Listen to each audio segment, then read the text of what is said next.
Saturday is Veterans Day. I want to thank all of our nation's veterans for your sacrifice for our country. And I want to thank all of our military families who sacrifice so much to help our service members do their very important jobs.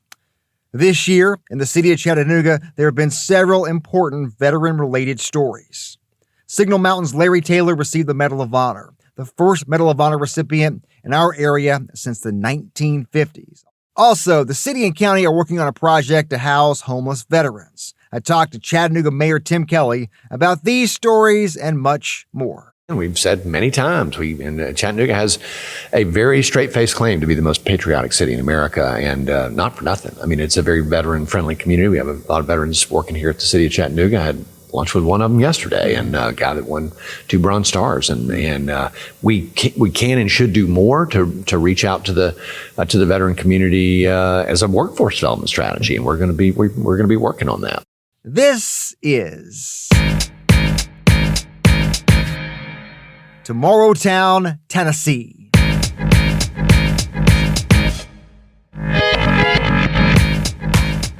This is the podcast that tells the stories of the people who call the Tennessee Valley home. We discuss the issues we're all facing, and we talk to those working on solutions. I'm Josh Rowe. I'll be your host for this journey. Mayor Kelly, good to see you, sir. Great to see you. It's Veterans Day week, and I want to talk about some Veterans Day issues with you, if we could. Yeah, absolutely. I saw you, and I've seen you since then, but we haven't talked about that trip to D.C. with Larry Taylor and that whole deal. During that day, it was one of those things where, you know, we got these deadlines and you got a live shot here, and we got to be here at a certain thing, get on the bus and all this, that I had to remind myself to breathe and take this in. This doesn't happen every day. No, it's funny. I was talking to some guys in here from General Bell and some guys from the Medal of Honor Museum who are working on a really exciting exhibit expansion there, which you'll hear more about at some point. But and I told them, you know, again, it's a huge honor for me as a mayor to be mayor at a time when one of your residents is awarded the Medal of Honor is a huge deal. So it was a banner day. It's one that I will not soon forget. Yeah, I know, like you said, I know there's some details about the exhibit that aren't public yet, but we know that they're working on something special for Larry Taylor. And that museum, Heritage Center itself, just to have that here is really something special. It is. And if anybody listening out there hasn't been, they should go, because it's funny. I had 3 or 4 people have all said exactly the same thing, which is when they leave there, they say either exactly or words to the effect of, "Wow, I had no idea."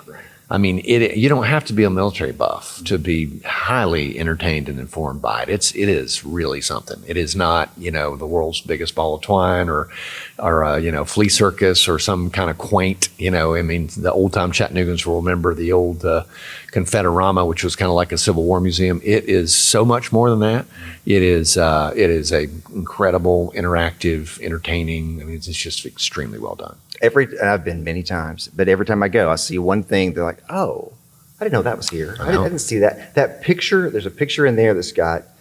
It's with a well-known photo, but it's one of those. It's like every time you see it, you're like, man, that's crazy. Yeah. That it's post World War II, and it's Alvin C. York and Charles Coolidge and Paul Huff and Ray Cooley, I believe, and one car together. Yeah, all 4 Medal of Honor recipients in the Armed Forces Day Parade here in town. It's like one of those things. Like, boy, that happened here on Market Street. You know, in the lifetime of people that we know. Oh, exactly. Yeah. And again, we've said many times, Chattanooga has a very straight-faced claim to be the most patriotic city in America, and not for nothing. I mean, it's a very veteran-friendly community. We have a lot of veterans working here at the city of Chattanooga. I had lunch with one of them yesterday, and a guy that won 2 Bronze Stars. And we can and should do more to reach out to the veteran community as a workforce development strategy, and we're going to be working on that. But it's again, as I said, it's Veterans Day is one of my favorite days of the year, because you do get to see that side of Chattanooga really come out in great form. Yeah, and also, just before we leave the Larry Taylor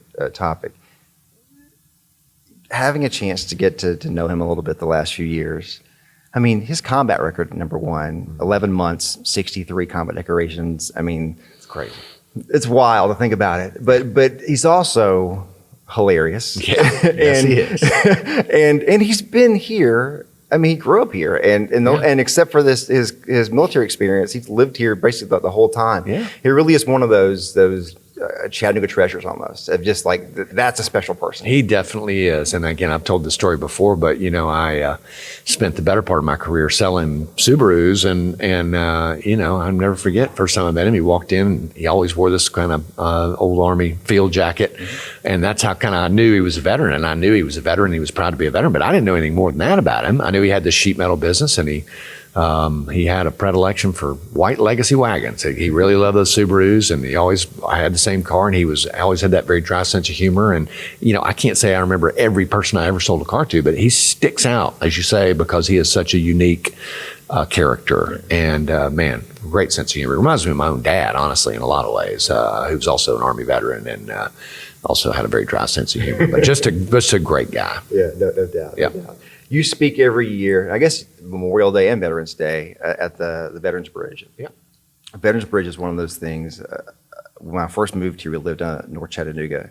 I used to run across that thing all the time. Just because it's number one, it's one of the best views in the city as far as it's not on a mountain anyway. And the flags, the Fallen Five tribute. I mean, there's so much there that we we are proud of, that does definitely stick out in our town of like that's special. Mm-hmm.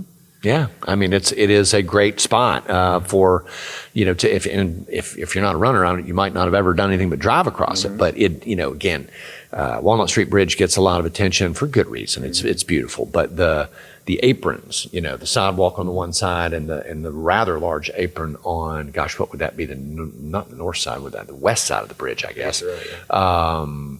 No, that would be the east side of the bridge. The right side headed north towards North Chattanooga it's very wide, and it's a great place to see McClellan Island down beneath you and the bluff, and it does not get enough credit. At some point, we will have to close the Walnut Street Bridge for repairs, and we have great plans to really make that bridge much more interesting and appealing as a destination for people to use as an alternate when we do have to close the bridge temporarily, obviously, but we're going to put a lot of thought into that, and I think that'll draw a lot more people to it. That's a cool idea. When you do speak, and you're going to speak on Friday of this week, what's your message about veterans to veterans, especially on a year like this where we've had so much positive news around the veterans community here?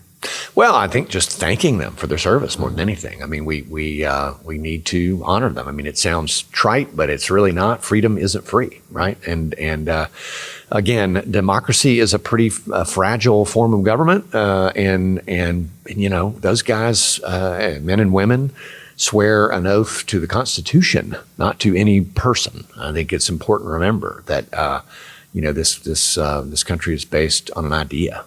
And the idea of freedom and all that's described in the Constitution, and we just can't thank them enough for guaranteeing those rights. Yeah. I had a talk with someone that I know well yesterday, explaining the idea. Like I served, but 91 and 99, there was no combat. I didn't do any. I was never in any real danger. My dad had the same stint. He was in the Panama Canal Zone, but right. But when you sign that contract, I mean, you're saying, send me wherever you want to go. Right. I don't know if I'm going to come home or not. Right. And you understand the weight of that. Right. And there's so many people in our society who do pay that price. Absolutely. Or who come home with some other type of injury, whether it be physical, mental, all those things. And none of that should ever be forgotten or lost, the fact that people do make those sacrifices. No, that's exactly right. And sacrifice is the right word, because whether you come home as you went out, the fact is you put yourself out there, and it is a sacrifice, and it's a sacrifice for your fellow Americans, right? It's a sacrifice for community, for your idea of community as you see it. And again, I just think that it's good that we have these days to honor veterans, because it needs to be something that's enshrined in our culture forever, right? As a democracy. Yeah. We've talked about this in the past for TV news coverage. But as we're talking about veterans and veterans issues, and the veterans homeless population is obviously something that you've been working on, and you recently got some good news about. Yep. So for anyone who hasn't, doesn't know the backstory of it, Frontline Response, Heart of a Lion, they've given the city, committed to the city, a pretty large sum of money Yep. to create a space for homeless veterans. Explain that process, because I know that the city was selected over other places that they could have gone. Yeah. They chose us over Atlanta, Houston, Sacramento, some other places. I do think it has to do with a couple of main things. A, the fact that we do have this really deep commitment to veterans in this community, and I think that shows through, that it's not just lip service. And B, again, we have a long track record of public-private partnership, of coming together to solve big problems like this one. And again, homelessness is definitely the most difficult, wicked problem that any mayor faces. But if we can't solve veterans homelessness, then we have no hope of solving it at all, right? And so this is a really good chance to do that. And this will allow us to get the number down to 0 and keep it there, not as a temporary thing, but as a permanent thing. I think that's the interesting part, right? Because you can do a lot of things to help, and the word solve you use there, right? There was a point in not our too recent past that the city was considered at functional 0. Right. We're not there anymore, because it's like you make these steps, Yeah. you get to a place, and then you're not done. There's no permanent fix. You got to keep at it. Well, as you said, I mean, veterans suffer a lot of trauma. A lot of it, some physical, some mental, and again, there are a lot of root causes for homelessness. Everything from just housing costs to mental illness, addiction, trauma in some form, and so that's always going to be with us, and that number is always going to fluctuate. But we need the bumpers and the capacity to be able to handle it when it does happen, and this will give us that. Yeah. Specifically for veterans. Yeah, there are other initiatives that we've talked about as well as the affordable housing issue and these kind of things that will also aid in that. Yeah. The more options that we have here locally, and I know you're working hard on these things, Right. to get people who may not have suitable housing or may not be able to afford a place in the city and those kind of things. The more of those issues you do tackle, the better some other things get. Just by the sheer fact that it's a better place to live because we have more resources. Yeah, exactly. Well, I mean, and we'll learn a lot, right? We'll learn a lot from this, because if we can solve it for veterans, we can move on to other cohorts. But it is the most difficult of problems to solve for that reason, because there are so many factors that come into it. I mean, ultimately, if you kind of give up on the world or the world gives up on you, you're going to wind up homeless, right? I mean, if you can't make a payment, unless you already own your own place, you're going to be out on your keister at some point. And we've got to figure out how to get people back on their feet and back engaged in society, back connected to society. And as we've talked about before, military service is a sort of a brotherhood or sisterhood or fraternity. Pick your term. So I do think having a place where people can. I've heard it said before that the main cause of homelessness is essentially disconnection. It's becoming unmoored from your family, from your friends, from society at large.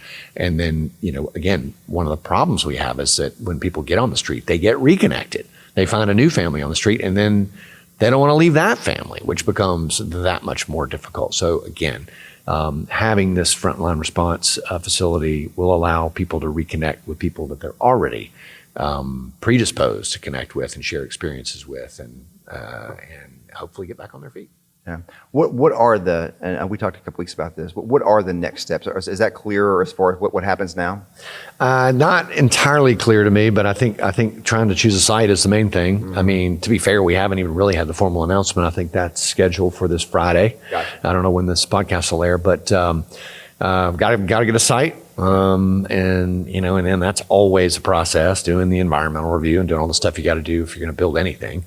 I'm sure wherever it goes, again, the fact that they're veterans notwithstanding, you would hope that people would be all in support of something like this. But I feel sure that there will be some concerns depending on what site is chosen, and we'll have to go through that process as we should. So it'll be a bit, I would think, until we can actually break ground, but we will definitely stay after it and make sure it happens as soon as we can make it happen. And I know that Mayor Wamp's office is involved as well. How many different entities are involved in that decision? I think that's it. Okay. Again, I think we've gotten a lot of expressions of support, but I think this is really a city-county thing more than anything. And of course, Frontline, and Heart of the Line, the people that are actually making the funding available. Right.